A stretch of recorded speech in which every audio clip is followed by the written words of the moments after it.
एते सपन को राति काई ओडिया रे एक लोक कथा अछि मूलरू माइप नाही पुओ ना गोपालिया।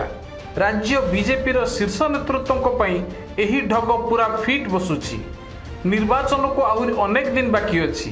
फलाफल कौन हेबो ता एबेठु स्पष्ट बोली लोके कुहाकुही हेउछंती। साधारण लोक जानिछंती ओडिसा रे बीजेपी रो स्थिति कौन, किंतु एही सत्य जानिबा परे मध्य दिवा स्वप्न रे काले बुड़ी रहिछंती बीजेपी नेता।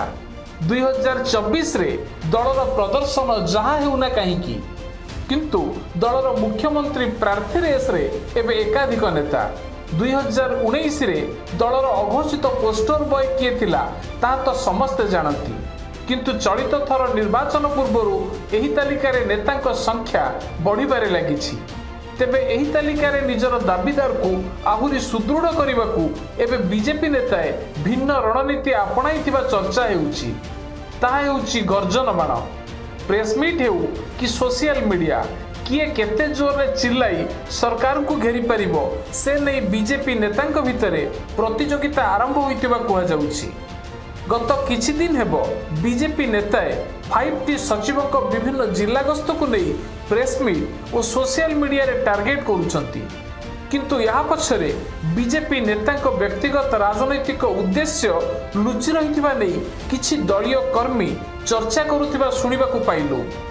निर्वाचन पूर्वरु मीडियार ध्यान आकर्षण करने बीजेपी नेतांक भितरे प्रतियोगिता आरंभ हो सारिथिबा कुहा जाउछि, जेउथिपई हटचमट सृष्टि कला बड़ी बयान बीजेपी नेता देवा आरंभ करिथिबा चर्चा हेउछि।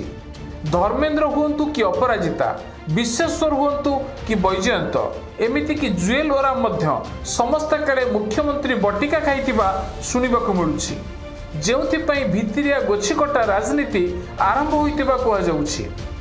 किंतु सबुठु बड़ कथा है बीजेपी एही आत्मघोषित शीर्ष नेतृत्वंकर तृणमूल स्तर में सेतेटा ग्रहणीयता नहीं बोली दलीय कर्मी कहती।